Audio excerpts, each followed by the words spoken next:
యువజన నిరుద్యోగ మిత్రులకు నిన్నటి వరకు అలుపెరగని పోరాటం చేసి కేంద్రం మెడలు వంచి ధర్మేంద్ర ప్రధాన్ రాజీనామాను సాధించినటువంటి జన్జీ మిత్రులందరికీ కూడా హృదయపూర్వకంగా నమస్కారం. ఆదివారమైన ఒక పక్కన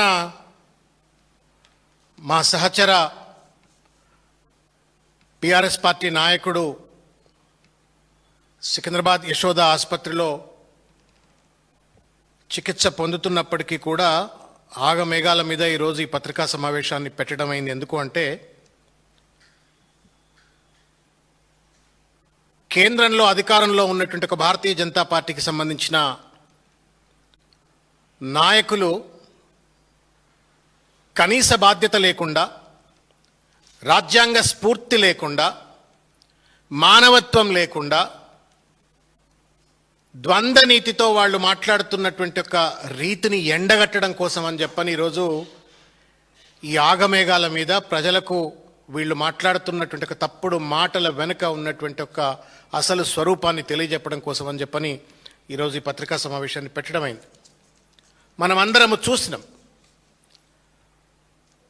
గత 10-15 సంవత్సరాల కాలంలో 10-12 సంవత్సరాల కాలంలో జరగనటువంటి ఒక ఢిల్లీ స్థాయిలో ఒక పెద్ద విద్యార్థి విప్లవాన్ని, నిరుద్యోగ విద్యార్థి యువజన విప్లవాన్ని మనము ఢిల్లీలో జంతర్ మంతర్ దగ్గర చూసినాం. ఆ ఉద్యమ జ్వాలలు కేవలం జంతర్ మంతర్ దగ్గర కాదు, కశ్మీర్ నుండి కన్యాకుమారి వరకు ఉన్నటువంటి ఒక దాదాపు 40-50 కోట్ల మంది విద్యార్థులందరినీ తట్టి లేపుతూ అదొక ప్రభంజనం లెక్క, అదొక సునామీ లెక్క విద్యార్థులంతా ఏకతాటి మీదకి వచ్చి ప్రభుత్వాన్ని మెడలు వంచి నీట్ పరీక్షకు జవాబుదారీతనం కావాలని చెప్పని కొట్లాడుతున్న తరుణంలో తప్పనిసరి పరిస్థితుల్లో ధర్మేంద్ర ప్రధాన్ గారిని రాజీనామా చేయించినారు. రాజీనామా చేయకముందు అనేక రకాలైనటువంటి కవాకులు చెవాకులు పాలకపక్షానికి సంబంధించిన వాళ్ళు ఢిల్లీ వేదికగా కావచ్చు, వాళ్లకు సంబంధించిన సామాజిక మాధ్యమాల ద్వారా కావచ్చు, ప్రింట్ అండ్ ఎలక్ట్రానిక్ మీడియా ద్వారా కావచ్చు, అక్కడ ఉద్యమం చేస్తున్నటువంటి వాళ్ళు నీట్ పరీక్షా పత్రం యొక్క లీక్కు జవాబుదారీతనం ఉండాలా, అకౌంటబిలిటీ అండ్ ఆన్సరబిలిటీ ఉండాలా అని చెప్పని వాళ్ళు కొట్లాడుతూ ప్రాణాలకు తెగించి వాళ్ళు అక్కడ ఉద్యమిస్తుంటే వాళ్ళను దేశద్రోహులని, బంగ్లాదేశ్ ఫండింగ్ చేస్తుందని, లేదు పాకిస్తాన్ వాళ్ళు ఎవరో ఫండింగ్ చేస్తున్నారని, దుబాయ్ నుండి అక్కడ ఉద్యమిస్తున్న వాళ్లకు తిండి పెడుతున్నారు స్విగ్గీల ద్వారా అని చెప్పని, జొమాటోల ద్వారా అని చెప్పని ఒక చిల్లర మల్లర ప్రయత్నం చేసినారు. అయినప్పటికీ కూడా ప్రధానమంత్రి అర్ధరాత్రి ఒక వీడియో పెట్టిన తర్వాత కూడా ధర్మేంద్ర ప్రధాన్ రాజీనామా చేయాలా, నీట్ పరీక్ష లీక్ చేసిన వాళ్ళందరినీ అరెస్ట్ చేసి అకౌంటబుల్ చేయాలా, కేసులు పెట్టిన వాళ్ళందరినీ పైన కూడా కేసులు విత్డ్రా చేయాలని చెప్పిన ఆ పోరాటానికి తలవగ్గి నియంతృత్వానికి మారుపేరైన నరేంద్ర మోడీ గారు మెడలు వంచి ధర్మేంద్ర ప్రధాన్ రాజీనామాను ఒప్పుకొని రాజీనామా చేయించినారు. ఇది విద్యార్థుల విజయం, ప్రజాస్వామ్య విజయం, రాజ్యాంగ విజయం. ఇది ఇట్లా ఒక పక్కన ఉంటే మరో పక్కన ఇవాళ సందట్లో సడేమియాలు అని చెప్పని అంటారు. సందట్లో సడేమియాలు ఎవరయ్యా సడేమియాలు సందట్లో అంటే, ఇల్లు కాల్చిపోయి ఒక ఆయన ఏడుస్తుంటే సుట్టగాల్చుకుంటా నిప్పుందా అని అడిగినట్టుగా కొండా విశ్వేశ్వర్ రెడ్డి ఒక సీనియర్ పార్లమెంట్ సభ్యుడు, తర్వాత కేంద్ర మంత్రి బండి సంజయ్, ఈ కొండా బండిలు ఇద్దరికి ఏం మాయరోగం వచ్చిందో తెలియదు కానీ ఆ విద్యార్థి ఉద్యమకారుల పైన ఇష్టం వచ్చినట్లు మాట్లాడినారు. బండి సంజయ్ గారు కేంద్ర హోంమంత్రిని అనే కనీస సోయి లేకుండా రాజీనామా ఎందుకు చేయాలా, ఉద్యమం చేస్తున్న వాళ్ళు పాకిస్తానీ ప్రేరేపితులు, బంగ్లాదేశ్ స్ఫూర్తి పొందిన వాళ్ళు, విదేశీయుల చేతిలో వాళ్ళు కీలుబొమ్మలు అని చెప్పని అడ్డదిడ్డంగా పత్రికా సమావేశం పెట్టి ఆగమేఘాల మీద వాళ్ళపైన బురద జల్లే ప్రయత్నం చేసిండు. అయినప్పటికీ కూడా కేంద్రం మెడలు వంచింది, రాజీనామా జరిగింది ధర్మేంద్ర ప్రధాన్ది. జరిగిన తర్వాత తగుదునమ్మా అని చెప్పని కొండా విశ్వేశ్వరరెడ్డి గారు, ఆయన ఏం చదువుకున్నారో ఏం జ్ఞానవంతుడో నాకు తెలియదు, కానీ కనీస మానవత్వం లేకుండా ఆయన ఇష్టం వచ్చినట్లు నిన్న మాట్లాడుతూ, ధర్మేంద్ర ప్రధాన్ గారేమో దేశాన్ని ఉద్ధరించిండు, విద్యా వ్యవస్థను సంస్కరించిండు, అనేక అంశాలు ఆ వీడియోలో కనుక చూసినట్టయితే ధర్మేంద్ర ప్రధాన్ మా వివేకానందుడి కంటే ఎక్కువ కష్టపడడం చెప్పని చెప్పుకుంటూ వచ్చిండు. సరే, అంత పని చేసిండు. మరి పేపర్ లీక్ ఎందుకు అయిందో ఆయన అడిగితే దానికి మాత్రం సమాధానం చెప్పడు. అన్ని మంచి పనులు చేసిండు కాబట్టి అక్కస్తోటి విద్యార్థులు ఉద్యమం చేసిండ్రు అని చెప్పని చిల్లర మల్లరగా మాట్లాడిన కొండా విశ్వేశ్వరరెడ్డి గారికి, కోట్ల రూపాయల అధిపతి కొండా విశ్వేశ్వరరెడ్డి గారికి పేదోళ్ల బాధ, పేద విద్యార్థుల తల్లిదండ్రుల బాధ, పరీక్ష పత్రాలు లీక్ అయితే వచ్చేటువంటి యొక్క కాన్సిక్వెన్సెస్ పైన కనీస అవగాహన లేక, మానవత్వం లేకుండా, సెన్సిటివిటీ లేకుండా, రెస్పాన్సిబిలిటీ లేకుండా ఇష్టం వచ్చినట్లు కాల్చిపడేస్తారట. వేరే ఏ దేశాల్లోనైనా సరే నిరసనకారులు కనుక ఈ రకమైన నిరసన తెలిపితే వాళ్ళని కాల్చిపడేస్తారు అని చెప్పని మాట్లాడుతున్నారు. నేను అడుగుతా ఉన్నాను కొండా విశ్వేశ్వరరెడ్డి గారిని, ఏ దేశంలో ఉన్నావు నాయన నువ్వు? భారత రాజ్యాంగం వర్తిస్తుందా ఈ దేశంలో? లేకపోతే ఏమైనా నరేంద్ర మోడీ గారు ఏమైనా ప్రత్యేక రాజ్యాంగం రాసి భారతదేశంలో అమలు చేస్తున్నారా? సోయి ఉండి మాట్లాడుతున్నారా, సోయి లేక మాట్లాడుతున్నారా? ఒకవేళ మీరన్నట్టుగానే వాళ్ళు గనక కాల్చివేయడానికే అర్హులైనట్టయితే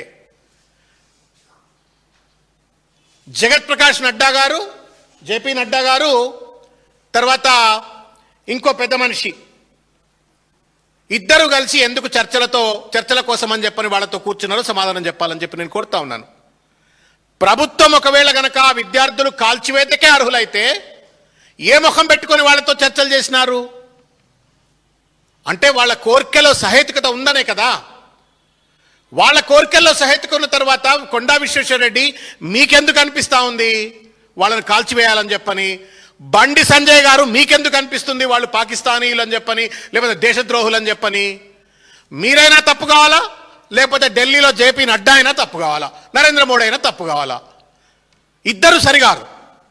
చిల్లర మల్లరగా మాట్లాడుతూ, ఒక అవకాశవాదంతో, ఒక హిపోక్రసీతో మాట్లాడుతూ ఇవాళ విద్యార్థి నిరుద్యోగులను అపహాస్యం చేయొద్దు అని చెప్పని నేను డిమాండ్ చేస్తా ఉన్నాను.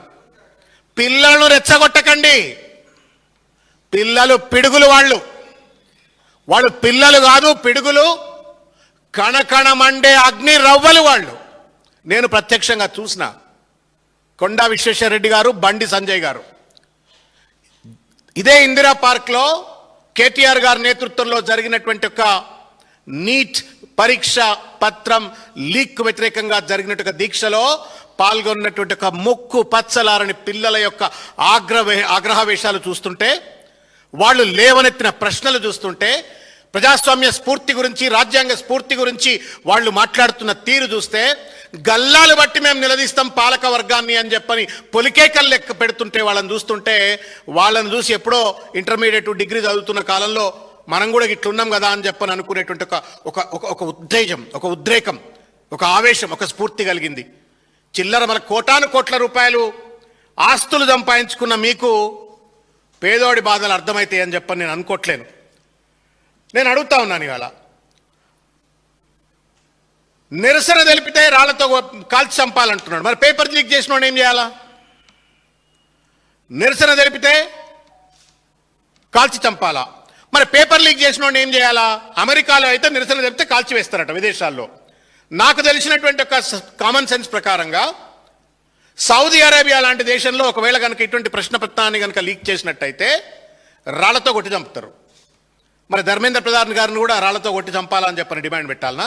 మీరు కనుక కాల్చి చంపాలే డిమాండ్ రైట్ అయితే ధర్మేంద్ర ప్రధాన్ గారిని, కేంద్రంలో లీక్ చేసిన పెద్దలందరినీ కూడా రాళ్లతో కొట్టి చంపాలనా? సౌదీ లాంటి న్యాయం భారతదేశానికి కావాలన్నా? సౌదీ రాజ్యాంగం భారతదేశంలో అమలు కావాలన్నా? బండి సంజయ్, కొండా విశ్వేశ్వరరెడ్డి సమాధానం చెప్పాలని చెప్పి నేను కోరుతా ఉన్నాను. ఇవాళ దాదాపు 40-50 మంది విద్యార్థులు ఈ నీట్ పరీక్ష వల్ల ఆత్మబలిదానం చేసుకున్నారు. లక్షలాది మంది కుటుంబాలు రోడ్ల మీదకి వచ్చి నిరసన దీక్ష తెలిపినాయి. అనేక మంది తల్లిదండ్రులు కకావికలమైన మనస్తత్వంతో ఒక మానసిక క్షోభను అనుభవించారు. కనీసం మీరు సహాయపడకపోయినా ఎంపతి అన్న చూపెట్టరా? మానవత్వం లేదా? మీకు కోటాను కోట్ల రూపాయల ఆస్తులు ఉండొచ్చు, పెద్ద పెద్ద బడాబాబులు కావచ్చు, కానీ పేదోడు నిరసన తెలిపే హక్కే లేదు భారతదేశంలో అంటే ఏం రాజ్యమయ్యా ఇది? కొండా విశ్వేశ్వరరెడ్డి గారు, కోట్ల విశ్వేశ్వరరెడ్డి గారు, కానీ కూటికి తిండి లేనటువంటి ఒక పేద బిడ్డలు నీట్ పరీక్ష రాస్తే ఆ నీట్ పరీక్షను మీరు పేపర్లు లీక్ చేస్తే ప్రశ్నించొద్దు అనేటువంటి ఒక రీతిలో మీరు మాట్లాడుతున్నారు. ప్రశ్నిస్తే కాల్చి చంపాలంటున్నారు, నిరసన తెలిపితే బుల్డోజర్ చంపాలంటున్నారు. ఇదేం పాలన? ఇదేం రాజ్యం? ఇదేం రాజ్యాంగం అని చెప్పని వాళ్ళు నేను అడుగుతా ఉన్నాను. ఈ పిల్లలే దేశ భవిష్యత్తు. కొండా విశ్వేశ్వరరెడ్డి గారు, నీది నా టైం అయిపోయింది. బండి సంజయ్ టైం కూడా అయిపోయింది. The future belongs to the young generation of this country. 40-50 కోట్ల మంది ఉన్నట్టు యువజనులది ఈ దేశం. వాళ్ళ యొక్క నిర్మాణాత్మకమైన పాత్ర వల్లనే భారతదేశం బాగుపడుతుంది. కానీ అటువంటి ప్రశ్నించిన వాళ్ళని తుపాకులతో కాల్చి చంపాలని చెప్పని మాట్లాడే కొండా విశ్వేశ్వరరెడ్డి గారు, మానవత్వంతో మాట్లాడండి, బుర్ర ఉండి మాట్లాడండి బండి సంజయ్ గారు అని చెప్పని నేను విజ్ఞప్తి చేస్తా ఉన్నాను. ప్రజాస్వామ్యానికి పునాదే ప్రశ్న, నిరసన రాజ్యాంగ హక్కు. దాన్ని వాళ్ళ అపహాస్యం చేసేటువంటి రీతిలో మాట్లాడుతూ ఉన్నారు. మీకు మెదడు మోకాళ్ళకు వచ్చిందా, లేకపోతే మానవత్వం లేకుండా మీ ధనంతో, మీ అధికార మదంతో ఇష్టం వచ్చినట్లు ఏది పడితే అది మాట్లాడుతున్నారా అని చెప్పని నేను ఈరోజు ప్రశ్నిస్తూ ఉన్నాను. ఓట్లు వేసింది 5 ఏళ్ల పాటు నియంతృత్వ ధోరణితో ఏలడానికి లైసెన్స్ కాదు సార్. ప్రజాస్వామ్యం అంటే 5 ఏళ్లకోసారి ఇచ్చే భిక్ష కాదు. ఎక్కడి పడితే అక్కడ గల్లాలు బట్టి రాజకీయ వ్యవస్థను, పాలక వ్యవస్థను పట్టుకునేటువంటి, గల్లాలు పట్టుకునేటువంటి ఒక హక్కు, నిలదీసేటువంటి ఒక హక్కు, ప్రశ్నించేట ఒక హక్కు. ఓట్ల దగ్గరకు వచ్చినప్పుడే కాళ్ళు మొక్కుతారు, కానీ వాళ్ళ మౌలిక హక్కుల కోసం, న్యాయం కోసం వాళ్ళు పోరాటం చేస్తే దేశద్రోహులు అని చెప్పని వాళ్ళ బీజేపీ ముద్ర వేస్తూ ఉంది. ఒక పక్కనేమో చర్చలు చేస్తారు, ఒక పక్కనేమో రాజీనామాలు చేస్తారు, మరో పక్కనేమో సోయి తప్పినటువంటి రీతిలో కేంద్ర మంత్రులు, కేంద్రంలో ఉన్నట్టుగా పార్లమెంట్ సభ్యులు మళ్ళీ వాళ్ళ మీడియా వర్గాలు ఇష్టం వచ్చినట్టుగా వాళ్ళను దేశద్రోహులుగా ముద్ర వేస్తారు. ఇది ఎక్కడ న్యాయం అని చెప్పని వాళ్ళు నేను ప్రశ్నిస్తూ ఉన్నాం. ఒకటే విషయం, అధికార మదం, డబ్బహంకారం శాశ్వతం కాదు. ఇవాళ ఈ దేశానికి ఒక సరికొత్త దిశ విద్యార్థి లోకం చూపెట్టింది. మొన్న పాలకులేసే ఎంగిలి మెతుకులకో, అణిచివేతకో భయపడి లొంగేటువంటి ఒక తరం కాదు, ప్రశ్నించే తరం అని చెప్పని నిలబడ్డటువంటి ఒక యువతను దేశద్రోహులు అంటే తరిమి కొడతారు అనే విషయాన్ని కొండా విశ్వేశ్వరరెడ్డి గారు కానీ, బండి సంజయ్ గారు కానీ, లేకపోతే వాళ్ళ తొత్తులు కానీ దయచేసి అర్థం చేసుకోవాలని చెప్పని నేను కోరుతా ఉన్నాను. నేను చివరిగా ఒక విషయం అడగదలుచుకున్నా. బండి సంజయ్ గారు, చాలా కీలకమైన అంశం ఇది. బండి సంజయ్ గారు, కొండా విశ్వేశ్వరరెడ్డి గారు, ఇంకెవరైనా పెద్దలైనా సరే,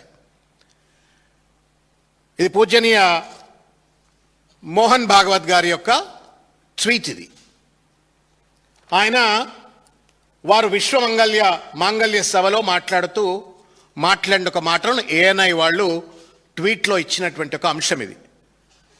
గౌరవనీయ మోహన్ భాగవత్ గారు మాట్లాడినటువంటి ఒక మాట ఏంటంటే, వినాల బండి సంజయ్ గారు, కొండా విశ్వేశ్వరరెడ్డి గారు.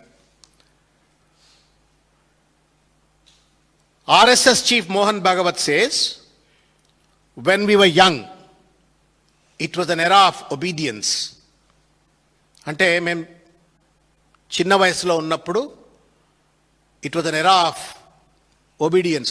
కొంత పెద్దలంటే గౌరవము, ప్రశ్నించే తత్వం లేకుండా కొంత లొంగి మంగి గౌరవంతో ఉండేవాళ్ళు. But that's not the case anymore. When we were young it was an era of obedience. That's not the case anymore. The new generation ask questions. కొత్త తరం ప్రశ్నలు అడుగుతుంది అని చెప్పని మోహన్ భాగవత్ గారు చెప్తా ఉన్నారు. We have to explain the reasoning to them. కొత్త తరం ప్రశ్నలు అడుగుతుంది, ఆ అడిగిన ప్రశ్నలకు సమాధానం చెప్పాలా, జవాబు చెప్పాలా, నిర్ణయాల వెనుక ఉన్నటువంటి ఒక కారణాలను చెప్పాలా అని చెప్పిండ్రు. We need to give them lot of affection. వాళ్ళ పట్ల, వాళ్ళ ప్రశ్నల పట్ల ప్రేమ, కారుణ్యం చూపెట్టాలా అని చెప్పని అంటున్నారు. We need to spend time with them. వాళ్ళతో టైం స్పెండ్ చేయాలా, వాళ్ళతో మాట్లాడాలా, వాళ్ళ ప్రశ్నలకు సమాధానం చెప్పాలా, వాళ్ళ పట్ల కారుణ్యంతో వ్యవహరించాలా. We need to communicate with them. వాళ్ళతో మాట్లాడాలా, వాళ్ళతో కమ్యూనికేట్ చేయాలా. Nowadays conversation has stopped even with in families అని చెప్పని సందర్భోచితంగా ఆయన ఆర్ఎస్ఎస్ చీఫ్ మోహన్ భాగవత్ గారు విశ్వమాంగళ్య సభలో మాట్లాడినరు. కొండ విశ్వేశ్వర్ రెడ్డి గారు, బండి సంజయ్ గారు. దీని అర్థం ఏంటి అంటే, జంతర్ మంతర్లో విద్యార్థి మిత్రులు లేవనెత్తుతున్న ప్రశ్నలకు ప్రభుత్వం సమాధానం చెప్పాలని చెప్పని, ప్రశ్నిస్తే వాళ్ళను దేశద్రోహులని ముద్ర వేయొద్దు, వాళ్ళ పట్ల ప్రేమ కరుణతో వ్యవహరించండి అని చెప్తా ఉన్నారు. ఆ ప్రశ్నలకు అన్నిటి కూడా సమాధానం చెప్పాలా అని చెప్పని ఆయన ప్రేమతో వ్యవహరించండి, జవాబుదారితనంగా ఉండని చెప్పని చెప్పకనే చెప్పినరు. మీ నెత్తి మీద మొట్టికాయ కొట్టినరు. ఇంకా సిగ్గు లేకుండా, కనీస ఇంగితం లేకుండా మౌలిక మీ సిద్ధాంతాలను మూల రాస్తూ సౌదీ సిద్ధాంతాల భాష మాట్లాడుతున్నారు మీరు. నోరిప్పితే హిందూ సిద్ధాంతం, ఆచరించమనేది సౌదీ సిద్ధాంతం. రాళ్ళ కాల్చి చంపండి అని చెప్పని. ఇది ఎక్కడ మాట? మీకు మోహన్ భాగవత్ గారు చెప్పేది రుచిస్తలే, మరి మోడీ భాగవతమే రుచిస్తుందా? మీరే సమాధానం చెప్పాలా. ఇవాళ దేశం అట్టుడికిపోతా ఉంది. ఒక విషయం మీడియా మిత్రులు కానీ, తెలంగాణ సమాజం కానీ దయచేసి అర్థం చేసుకోవాలని చెప్పని నేను కోరుతా ఉన్నాను. ఢిల్లీలో జరిగిన దీక్ష కానీ, హైదరాబాద్లో కేటీఆర్ గారు అటెండ్ అయినప్పుడు నేను దీక్ష జరిగిన సందర్భంలో విద్యార్థుల యొక్క కళ్ళల్లో చూసినటువంటి ఒక ఆగ్రహ వేషాలు కానీ, వాళ్ళ బాడీ లాంగ్వేజ్ కానీ, వాళ్ళ ఆక్రోషం కానీ చూసినట్టయితే ఎక్కడెక్కడ పిల్లలు వాళ్ళు, ఎక్కడెక్కడ పిల్లలు వాళ్ళు, ఈ కొసకోళ్ళు, ఆ కొసకోళ్ళు, ఈ కాలేజీ వాళ్ళు, ఆ కాలేజీ వాళ్ళు ఎట్లొచ్చిండ్రు అంటే ధర్నా అవుతుందట, మేము వస్తాము అని చెప్పని. ఇవాళ అక్కడ జరిగినటువంటి ఒక దీక్ష కేవలం ఢిల్లీలో కానీ, హైదరాబాద్లో కానీ, దేశవ్యాప్తంగా జరిగిన ఒక దీక్ష. It's not just about NEET. ఇది కేవలం నీట్కు వ్యతిరేకంగానే కాదు, సంవత్సరాల కొద్దీ అణచివేతకు గురవుతున్నటువంటి ఒక విద్యార్థులు గళమెత్తి ఇవాళ పాలక పక్షాన్ని ప్రశ్నిస్తున్నటువంటి ఒక పరిస్థితి. మొత్తం రాజకీయ వ్యవస్థ యొక్క వైఫల్యాన్ని ఎత్తి చూపుతా ఉన్నారు. పరిపాలనా వ్యవస్థలో ఉన్నటువంటి లోపాలను ఎత్తి చూపుతా ఉన్నారు.